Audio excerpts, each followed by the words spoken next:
Bonjour à tous, bienvenue sur cette toute nouvelle vidéo sur ma chaîne JC MetaV. Aujourd'hui, je vais vous présenter un cas business avec la création d'un chatbot en IA pour un coworking space qui s'appelle TradeStars au UK. TradeStars, leur problématique, c'est qu'ils ont un parc immobilier qui représente presque 90 studios de location de bureaux. Et donc en fait, ils avaient besoin de mettre un chatbot que tu verras très bientôt ici à la place du WhatsApp sur le site, qui leur permettent de pouvoir donner des recommandations à tous les visiteurs du site et de leur dire les bonnes unités, les bons appartements à louer. Donc aujourd'hui, on parle support client. Je vais vous montrer comment ce coworking space, grâce à l'IA, va récupérer un chatbot performant, boosté à l'IA, qui permet de donner un support client 24/24, 7 jours sur 7. Donc, le chatbot Coworking Space, qu'est-ce qui va se passer? La problématique, c'est qu'on nous avait dit que la base de données se trouvait sur monday.com. Donc, monday.com, chance à nous, VoiceFlow ont une connexion API possible avec monday.com. Donc, on n'a même pas eu besoin de passer par Mec. On peut passer en direct depuis VoiceFlow vers monday.com. Donc, tout d'abord, le plus important pour monter ce projet, ça a été de monter les questions. Quelles sont les questions auxquelles le chatbot va devoir répondre? On appelle ça une knowledge base. Et ensuite, le chatbot, lui, va recommander des unités directement à l'internaute. Donc, il faut que le chatbot soit capable de consulter la base de données monday.com, de faire une analyse des données en cours de la base de données et soit capable de retourner une réponse à l'internaute et de lui dire les meilleurs appartements qui sont disponibles par rapport à ces critères. Très souvent, la taille, le prix, l'étage et la localisation. Donc, ce chatbot est en anglais. C'est pour ça que vous verrez des informations en anglais dans cette vidéo. Les questions qu'on a dû se poser, on utilise souvent ChatGPT ou Claude ou l'IA pour nous aider à lister tout un ensemble de questions. Donc très important sur ce chatbot, qu'est-ce qu'on construit? Les informations générales du chatbot avec les informations générales du coworking space. Ensuite, on va mettre la liste de tous les services avec toutes les unités.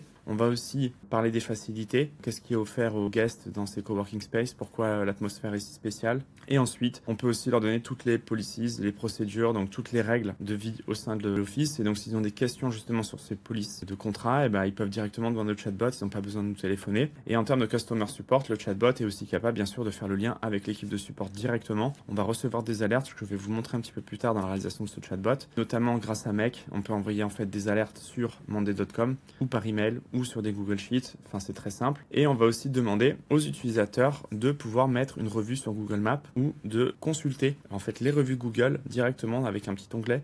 Les utilisateurs vont donc pouvoir voir les revues sur Google pour pouvoir se décider, voir les notes des autres internautes et se dire ça vaut le coup de venir dans ce projet, de prendre des bureaux chez eux. Et donc c'est toujours bien de mettre aussi l'accès rapide à Google Maps pour montrer les testimoniaux. Deuxième partie. Donc la deuxième partie de ce chatbot, on s'était fixé un objectif, c'est le client qui le voulait. J'ai un parc immobilier avec presque 100.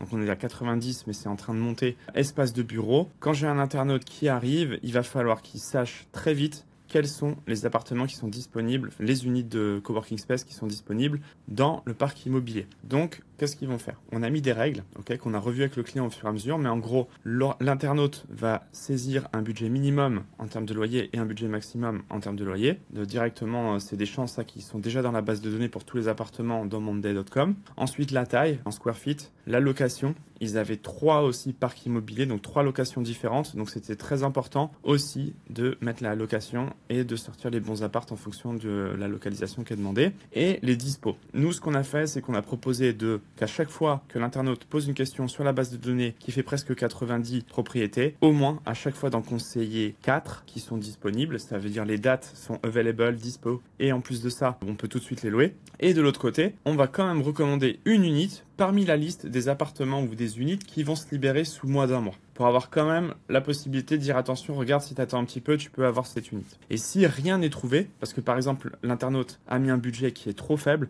dans ce cas-là, il faut quand même lui répondre quelque chose. Donc ChatGPT et le chatbot vont regarder l'unité qui est la plus proche en termes de prix et de taille de ce qui a été demandé et la retourner. Donc ça, c'est les règles qu'on met d'avance sur papier avec le client avant de coder le chatbot. Très important aussi, une fois qu'on a répondu aux questions de l'internaute, une fois qu'on a donné des conseils sur les meilleures unités à louer dans le parc immobilier. Troisième partie, il faut récupérer ces infos. Le chatbot VoiceFlow fait en fait lead management et on va donc pouvoir aussi lui envoyer un lien vers un calendrier pour booker un meeting et aussi récupérer ces informations et les rentrer dans une base Monday. Voilà, donc j'espère que vous avez bien compris rapidement qu'est-ce qu'on essaie de faire quand on monte ce chatbot VoiceFlow, support client et recommandation, en n'oubliant pas que bien sûr le plus important, c'est d'optimiser et de gagner du temps dans la gestion des bureaux alloués. Donc une fois que le chatbot va être fini, il apparaîtra ici en bas à droite en assistant à côté du WhatsApp comme je vous avais montré, mais vous pourrez aussi très bien le voir sur TradeStars.space sur l'Instagram et aussi sur Facebook, sur les réseaux sociaux. Donc ça veut dire qu'à partir du moment où il est actif, ce chatbot devient littéralement actif sur tous les réseaux. Il y a des exports à faire pour chaque plateforme, mais c'est un service qu'on propose au sein de Botlib.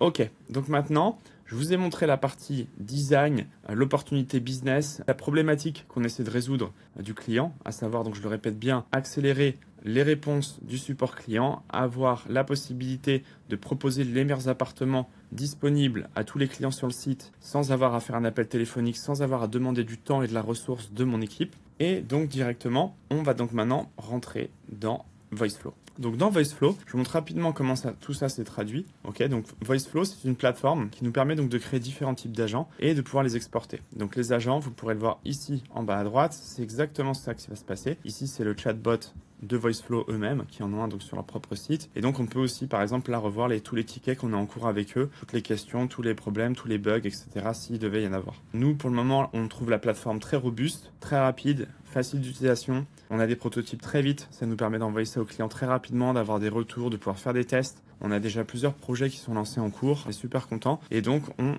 souhaite cette année proposer nos chatbots à des parcs immobiliers ainsi qu'à des agences immobilières. J'espère que cette vidéo pour le moment vous plaît. Si vous souhaitez avoir plus d'informations sur l'intelligence artificielle, des formations gratuites et aussi du contenu sur les chatbots, veuillez vous inscrire à ma chaîne YouTube JCMetaV. Vous voyez le lien ici. Ensuite, j'ai aussi créé sur Discord une communauté qui s'appelle JCMetaV. Donc sur cette chaîne Discord, je poste du contenu vidéo, mais on peut aussi échanger sur l'IA, toutes les images, toute la génération de vidéos et d'images, le GenAI sur aussi l'IA. J'ai aussi une section sur les vidéos YouTube et comment faire des vidéos sur TikTok virales grâce à l'IA. J'ai aussi une chaîne sur la réalité virtuelle et une autre sur l'intelligence artificielle et les automatisations. Fans de crypto, vous êtes aussi les bienvenus. On parle vraiment de projets liés à l'IA sur ma chaîne. Donc nous voici de retour. Donc une fois qu'on va avoir récupéré la base de connaissances du client, on va la charger ici en fait dans le site. Donc VoiceFlow nous permet de charger plusieurs types de data sources, des liens URL, donc c'est ce que j'ai fait. J'ai repris ici tous les liens du site internet pour pouvoir les charger en termes d'informations,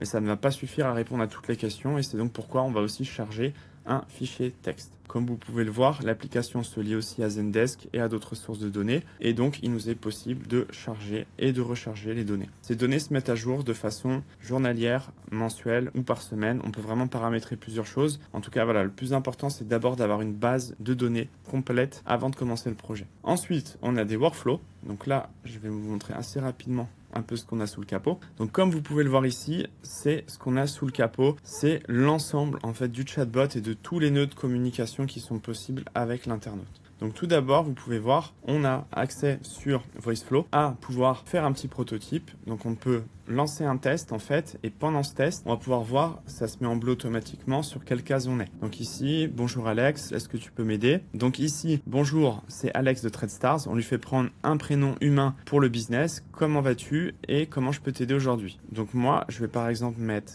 What our clients say from us, donc qu'est-ce que nos clients disent de nous. Et là, vous voyez directement dans le chat, les liens vers Google Maps se mettent de façon disponible. Et donc, si je clique sur Google Maps, vous voyez directement, je peux voir qu'il y a 16 avis positifs. C'est toujours bien aussi de le voir à ce moment-là, avant de prendre sa décision, si ça vaut le coup d'aller louer des bureaux, donc chez TradeStars à Hackney Wick. Donc ici, ce qu'on peut faire, tout simplement, c'est des options. Ils ont aussi un autre bureau à TradeStars Islington. Alors je vais essayer de le taper, il est là. Donc comme vous pouvez voir, ce qui est top, je peux prendre par exemple le lien, retourner ici dans mon chatbot et en fait je peux créer un lien ici. Upload. Voilà, ici j'ai un bouton Google Maps et là je peux mettre une option GoTo. Je vais mettre un URL et dans cette URL je vais mettre le lien vers Google Maps. Automatiquement, vous voyez, c'est apparu ici. Je peux revenir dans VoiceFlow directement sur ma modification. Je n'ai pas besoin de recommencer tout le chatbot depuis le début en appuyant sur le play ici. Et en fait, je me retrouve dans cette phase de dialogue directement. Et donc, vous voyez tout à l'heure, le lien n'était pas connecté. Mais là, maintenant, il fonctionne. Voilà, donc c'est très important. Et c'est comme ça que vous voyez à quel point VoiceFlow en fait est puissant. Parce qu'en fait, c'est vraiment un outil qui vous permet de tout changer, tout modifier et même de changer des choses pendant vos tests.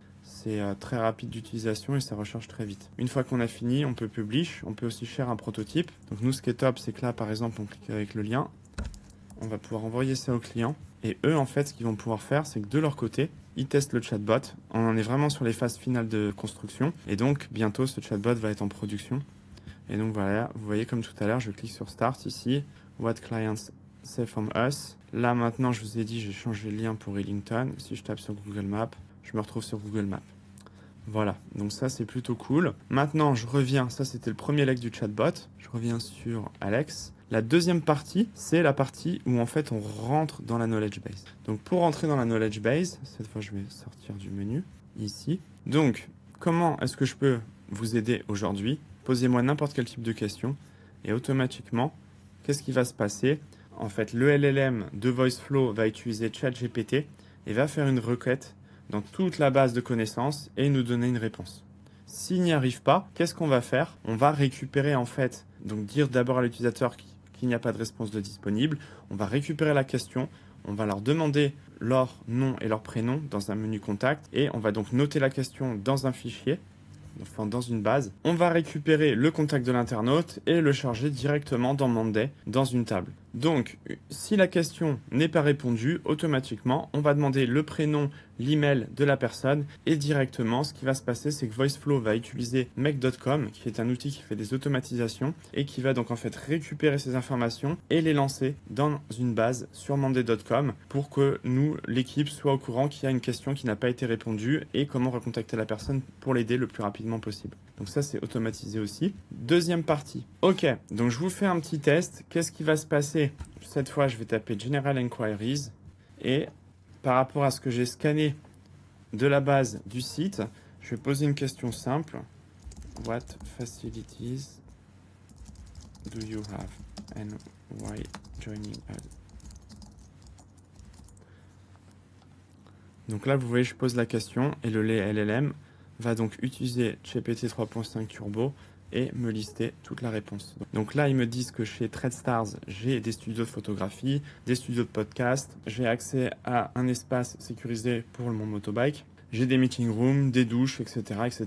Et donc voilà, en fait, toutes ces informations-là vont vraiment dépendre de comment elles sont rédigées dans votre base de connaissances. On attend toujours du client sur ce test résultats finaux de toutes les questions. Pour le moment, ce qu'on a fait, on a chargé au minima ce qui est sur le site. Et maintenant, une fois qu'on aura répondu à toutes les questions, le chatbot sera beaucoup plus performant. Ensuite, maintenant, on rentre dans la partie un petit peu plus technique du projet. C'est la partie Find the Unit. Donc la problématique pour Find the Unit, tout d'abord, c'était de donner les bonnes informations à VoiceFlow et à ChatGPT pour pouvoir faire une requête sur la base API demandée en s'y connectant et en nous sortant les meilleures unités disponibles chez le client. Donc là, qu'est-ce qui va se passer? Vous pouvez le voir sur la droite, on est en phase de test. Je vais lui proposer de trouver une unité. Ok. Donc dans ma base de données, je peux voir que j'ai pas mal d'appartements qui sont disponibles dans les 616, 313, 310. Donc 300, 600 square feet. Donc je vais mettre 600, entre 400 et 600. Je vais mettre entre 300 et 600. Et les budgets sont dans les 3000 pounds. Ok. Donc maintenant, je vais faire mon test sur le chatbot. Maintenant que je sais ces informations. Donc find a unit, je vais dire 4. Au nombre de participants. Pour la taille, on a dit entre 300 et 600 square feet. C'est ce qu'on a en base. Donc là, pour le budget aussi, je vous avais dit les unités coûtent environ 3000 pounds à 1000 pounds. Donc je vais mettre entre 1000 et 3000 pounds. Et donc là, j'ai mis Acne Week. Et normalement, la grosse requête à l'IA va se lancer. Et donc en fait, Flow se connecte à Monday, va récupérer toute la table sous forme d'un string, en fait va découper ça, et ensuite, qu'est-ce qui va se passer? Une fois qu'elle a découpé toute la table avec toutes les utilités qui sont disponibles ou pas, il prend toutes les coordonnées là que je viens de lui donner, c'est-à-dire de 300 à 600 square foot, entre 1000 et 3000 pounds, on est 4 personnes, ground floor OK, et là vous voyez, il m'a listé donc 4 appartements qui sont bien dans les billes, entre 300 et 600 square feet. Voilà, ils font tous entre 300 et 400 et 440. Ensuite, au niveau des prix, j'avais mis entre 1000 pounds et 3000 pounds. Vous voyez tous les prix 2047, 1738, 1732 2094, ça a fonctionné. Elles sont toutes vacantes. Vacantes, vacantes, vacantes. Donc voilà, là directement, l'IA m'a fait une réponse et m'a donc donné des accès. Plus tard, je vais pouvoir donc cliquer sur un lien. Pour le moment, le client n'a pas renseigné, mais ce qui va se passer, c'est qu'en cliquant ici, on aura accès directement à toutes les images de l'appartement et donc je peux directement vérifier quel appartement me plaît. Une fois que j'ai fait ça, qu'est-ce qui va se passer? En fait, soit le choix me va, soit il ne me va pas et donc je refais Refine My Research et je vais recommencer et donner d'autres critères. Et si je suis satisfait, et mettons c'est la HWCO002 qui m'intéresse, je vais cliquer sur Team Contact et je vais donner mes coordonnées. Donc, une fois que j'ai fini de donner toutes les infos, comme vous pouvez voir, il y a une ligne de commande qui est envoyée. Donc, on a du JavaScript déjà qui nous permet de découper la base de données sous forme d'un array et de pouvoir tester des valeurs. Ensuite, on a un gros prompt qui reprend toutes les valeurs qu'on a saisies au fur et à mesure de l'historique des questions et qui va faire une requête et en fait retravailler comme dans un fichier JSON toutes les informations et les reclasser pour qu'elles soient affichées sous ce format-là de façon simple à l'utilisateur. Une fois qu'on a fini, j'ai pas encore connecté ici, mais on pourra cliquer Team Contact, c'est la dernière chose qui nous reste à faire. Et donc directement, en passant par make.com, on aura une automatisation qui va venir récupérer les informations du client encore une fois et les placer dans cette table, qui s'appelle Team Contacted. Voilà. Et donc là, automatiquement, le business, TradeStars, ils savent que quelqu'un sur le chatbot a fait une demande. On va pouvoir récupérer tout ce qu'il a demandé, tous ces paramètres et aussi les réponses que l'IA a données à l'internaute. Comme ça, la personne qui reprend le cas au sein de TradeStars, c'est exactement ce que la personne veut comme appartement, est capable de le rappeler en ayant les informations sous la main, de savoir qu'est-ce qui s'est passé en termes d'échange avec le client. Donc, en plus de ça, on a rajouté un module qui s'appelle VoiceGlow. Et en fait, VoiceGlow, qu'est-ce que ça fait? Ça fait que, en fait, pendant que la personne parle au chatbot, si à tout moment vous voulez rentrer dans la conversation en tant qu'un humain, vous pouvez le faire. Vous pouvez cliquer et rentrer dans la conversation. Et si à un moment vous voulez sortir et laisser l'IA reprendre la main, vous avez juste un bouton à cliquer. Et donc, intégrer VoiceGlow est un bon moyen pour nous de communiquer avec les clients, mais aussi d'ajouter un feature qui est vraiment important dans la conversation avec tous les internautes. Voilà. Donc, j'espère que vous avez compris l'objectif de ce projet que j'ai essayé de vous résumer de façon assez rapide. L'objectif pour moi aujourd'hui, c'était de vous montrer que grâce à VoiceFlow, Make et aussi un petit peu de code en JavaScript, on est capable de faire un chatbot qui se connecte en live sur une base de données, qui étudie toutes les données de la base de données et donne une recommandation à un internaute en utilisant des connexions à votre CRM. Donc j'espère que vous avez apprécié cette présentation. Si vous souhaitez aller plus loin, en savoir plus sur VoiceFlow, je vous laisse me contacter. Je laisserai le template de ce chatbot gratuitement dans les ressources de l'université d'été cette année. Je vous remercie donc d'avoir écouté ma présentation et je vous dis à très bientôt pour plus d'aventures sur les chatbots et l'utilisation de l'intelligence artificielle dans votre business. Merci beaucoup, bonne journée.